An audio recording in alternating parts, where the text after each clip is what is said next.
यार इसके बाद जो अपडेट आ रही है वो आ रही है बाबर आजम के हॉल से अपडेट आ रही है। तो बाबर आजम फाइनली जो उनसे हम जो उम्मीदें कर रहे होते हैं वो आज देखने को मिली और फाइनली बाबर आजम जो है बिग बैश लीग में एक अच्छी इनिंग खेलने में ना सिर्फ कामयाब हुए बल्कि मैच को जो है फिनिश भी उन्होंने किया। वैसे तो काफी ज्यादा मेन रोल जो वहां पर ब्रेविस का भी रहा, उन्होंने बड़े मेन टाइम के ऊपर जो वहां पर जो है छक्के मारे, लेकिन बाबर आजम का भी बड़ा अहम किरदार था कि बाबर आजम ने एक सॉलिड इनिंग के थ्रू मैच को फिनिश किया था। देखिए बिल्कुल डेविस ने अच्छा परफॉर्म किया, लेकिन बाबर आजम की हीरोइक फॉर्म आ गई है। बिग बैश में दूसरा उन्होंने 50 मार दिया है और अब ऐसा नजर आ रहा है कि बाबर आजम वर्ल्ड कप से पहले जो बाबर आजम हमको चाहिए था वो बाबर आजम हमारे सामने आ गए। आज मैच खेला गया मेलबर्न रेनिगेट्स का सिडनी सिक्सर्स के साथ। बाबर वर्सेस रिजवान टीम का मैच था। रिजवान ने मायूस किया, उनकी बिल्कुल परफॉर्मेंस नहीं रही। सिर्फ 6 रन बनाए रिजवान ने 10 गेंदों का सामना करके, बहुत ही ज्यादा डॉट किए, सिंगल लिए, एक भी बाउंड्री नहीं मार सके और उनकी पूरी टीम 164 ही बना सकी 9 विकेट के नुकसान पे। और जब बाबर आजम की टीम बैटिंग करने के लिए आई तो बाबर आजम ने हीरोइक बैटिंग दिखाई, ओपनिंग करने आए और उनकी टीम ने 168 रन बना डाला। 19 ओवर में ये टारगेट जो वो चेस कर दिया, 19.1 बॉल पे, 20वें ओवर की पहली बॉल पे टारगेट चेस हो गया। बाबर ने 58 रन बनाए, 46 गेंदों पे, 1 छक्का, 4 चौके शामिल थे, बाकी उन्होंने स्ट्राइक रोटेट ही की। एक किस्म का आप बोल सकते हो कि वो एंकरिंग कर रहे थे दूसरे एंड से। स्पेशली एक टाइम में थोड़ा सा मैच फंस भी गया था जब कैप्टन हेनरिक्स हैं वो आए और उन्होंने भी बहुत ही बेकार किस्म की इनिंग खेली। 18 गेंदों पे 23 रन बनाए।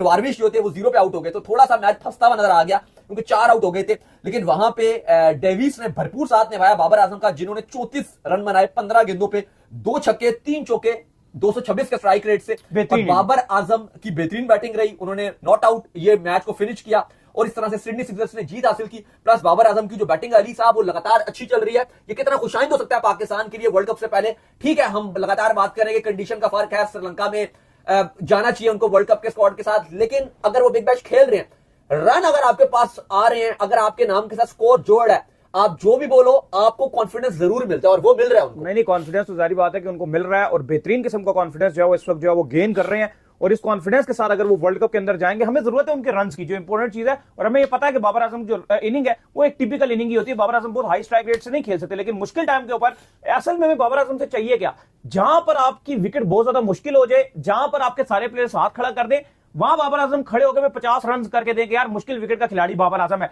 वो चीज हमें उनसे रिक्वायर्ड है और वो कर रहे हैं, तो यही हमें चाहिए। लेकिन साहब दूसरी तरफ बीपीएल का मैच चल रहा था जहां पे साइम अयूब ने बड़ा मायूस किया, 34 गेंदों पे 29 रन बनाए।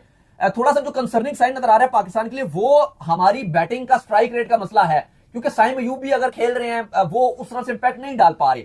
लगातार एशिया कप में फ्लॉप रहे थे। मैं मानता हूं कि बीपीएल की जो पिचेस हैं वो थोड़ी सी स्लो साइड पे हैं, लेकिन साइम अयूब से फिर भी हम एक्सपेक्ट कर रहे हैं कि जिस तरह से बीपीएल में काफी सारे जो प्लेयर हैं वो एक अच्छे स्ट्राइक रेट से भी खेल रहे हैं, लेकिन साइम अयूब भी कोई खास नहीं कर पा रहे। 34 गेंदें खेल के 29 रन बनाए हैं, तो थोड़ा सा हमारे लिए कंसर्निंग है फॉर्म। लेकिन एक अच्छी बात इन सब में यह है कि फखर जमान की फॉर्म वापस आ गई है। नॉकआउट मैचेस में वो कमाल करके दिखा रहे हैं। ILT20 में उन्होंने बेहतरीन किस्म का 50+ रन की नॉक खेली और अपनी टीम को जितवाने में अहम किरदार अदा किया। वही फखर जमान जो लगातार ग्रुप मैचेस में कुछ नहीं कर पा रहे थे।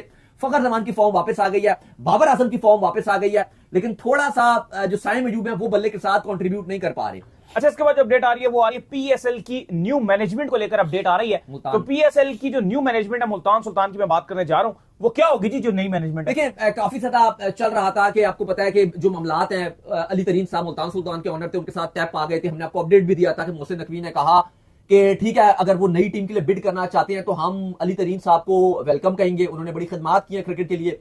पूछा गया फिर पुरानी टीम ही दे दो, तो उन्होंने कहा कि जो हुआ उसके बारे में हम बात नहीं करना चाहते, जो मामला थे वो आप छोड़ दें, आप सबके सामने उस पर हम नहीं जाना चाहते। इस पर अली तरीन का भी रिस्पॉन्ड आया, उन्होंने कहा कि ये हम वेलकम कहेंगे और ठीक है, इसमें हमारी भी गलतियां हैं, मुझे आके इस तरह की बात नहीं करनी चाहिए थी पब्लिकली, इसको बेहतर तरीके से हैंडल किया जा सकता था। पीसीबी की तरफ से भी अच्छे तरीके से हैंडल नहीं किया गया, हमारी तरफ से भी अच्छे तरीके से हैंडल नहीं किया गया, इसको बहुत बेहतर तरीके से रिजॉल्व कर दिया जा सकता था। बहरहाल उन्होंने कहा कि जो हो गया उस पर मटी पाओ। तो अब बात यह है कि अब चीजें स्मूथ जा रही हैं और हमारी पूरी कोशिश है कि जो अगली टीम है वो हम खरीदें और हम पूरी तरीके से बिल्ड करने के लिए जाएंगे और जीतेंगे। और अपडेट ये भी आ रही है कि जिस तरह की ये अली तरीन का जो बिजनेस, अगर आप देख लो, एक सेकंड, बिजनेस टाइप है, ये उम्मीद की जा रही है कि होप पूरी है कि ये उस पर पूरा उतरेंगे और ये कर पाएंगे। लेकिन अली साहब, इस पर जो आज बड़ी अपडेट है वो मुल्तान सुल्तान की मैनेजमेंट के वाले से चल रही थी, 2-3 दिन से चल रही थी कि रमीज राजा को साथ पीसीबी राब्ते में है या माइक हसन को जिम्मेदारी सौंपी जा सकती है, इन दोनों को जिम्मेदारी सौंपी जा सकती है। लेकिन आज जो अपडेट आ रही है पाकिस्तान क्रिकेट बोर्ड जिनके साथ राब्ते में है, जो हमें पता चला है उनमें अब्दुल रज़ाक का नाम शामिल है, मुश्ताक अहमद का नाम शामिल है और तौफीक उमर का है। लेकिन दाऊद इनके मैं साथ डिसएग्री कर रहा हूं पीसीबी से। मुझे नहीं लगता कि पीसीबी को जो है ना वो इस जो फ्रेंचाइज है इसको अपने हाथ में लेकर इस तरह से मैनेजमेंटें अनाउंस करनी चाहिए थी। जहां एक जो है वो सारा कर रहे हैं तो मुल्तान को ही वापस दे देते, फिर उनको नई बिड में बिल्कुल क्यों नहीं exactly। करा रहे यार। इंसान से मिस्टेक्स बात यह कि कान गलतियां आप भी हो जाती नहीं, हैं। गलतियों की बात नहीं है, बात यह कि कान आप यहां से पकड़ सकते हो, लेकिन अब आप घूम के यहां से कान पकड़ोगे तो कोई लॉजिक नहीं बनती। लेकिन बहरहाल पीसीबी का ये फैसला है, अब जो है वो ऐसा ही हो रहा है और अब फैसला यही किया। और अच्छा एक और भी फैसला किया गया इस बार के अपडेट्स ये भी आ रही है कि जो आपका ड्राफ्ट है उससे पहले कहा जा रहा है कि आप डायरेक्ट साइनिंग भी कर सकते हो। ये अभी ऑफिशियली नहीं कहा गया, लेकिन ये अपडेट्स आ रही हैं, कुछ जरिए हमें कोट कर रहे हैं कि $1,00,000 आपको इजाफी दिया जाएगा जिस पर आप डायरेक्ट साइनिंग कर सकते हो। आई थिंक ये एक अच्छी चीज होगी कि अगर आप बैक डोर पे किसी प्लेयर के साथ डील करते हो तो उससे फायदा ये हो जाता है कि आप बड़े बड़े जो नाम है उनको आप ला सकते हो, क्योंकि आप अगर किसी लेट्स सपोज कि मुल्तान के पास अगर ज्यादा पैसे हैं, बाकी कोयटा या कोई और फ्रेंचाइज जल्मी कह रही है कि हम और पैसे लगाने को तैयार नहीं है, तो वो या लाहौर वाले कहते हैं कि हम ज्यादा पैसे लगाने को तैयार हैं, तो वो फिर बैक डोर पे अपनी मर्जी का जो बड़ा नाम है जैसे मैक्सवेल है, अब वो पीएसएल की जो प्लेटिनम कैटेगरी उसके लिए वो एग्री नहीं होते, तो कहते हैं भाई ये मेरे लिए कम पैसे, मैं इस पर नहीं आता। तो जो डायरेक्ट साइनिंग है उनमें आप बैक डोर पे उनके साथ उनको उनकी मर्जी की अमाउंट देने के बाद आप उनको पीएसएल में शामिल कर सकते हो, इससे आपकी लीग की वैल्यू भी बनेगी। तो ये एक अच्छा फैसला आई थिंक होगा अगर पीसीबी ऑफिशियली इसको कर देता है कि आप डायरेक्ट साइनिंग भी एक एक प्लेयर की कर सकते हो, डिस्पाइट कि जो आपका ड्राफ्ट होगा उसके अलावा भी, तो एक अच्छी चीज रहेगी।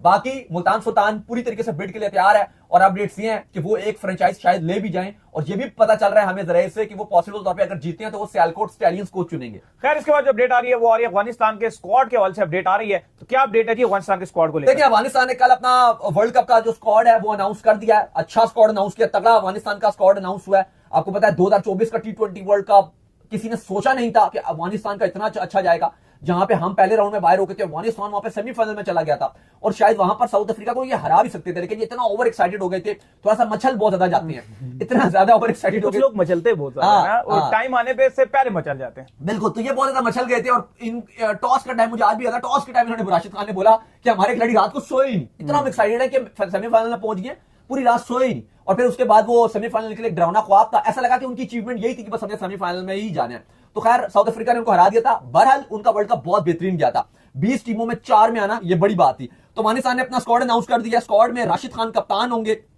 रहमानुल्लाह गुरबाज, इब्राहिम जादरान, सैदुल्लाह अतल, दरवेश रसूली, इशाक रहीम बैकअप विकेट कीपर, शाहिदुल्लाह कमाल, गुलबदीन नाइब, मोहम्मद नबी, मुजीबुर रहमान, फजल हक फारूकी, नवीनुल हक की वापसी हुई है, स्क्वाड में अनफिट थे पहले, अब्दुल्ला, इसके बाद नूर अहमद।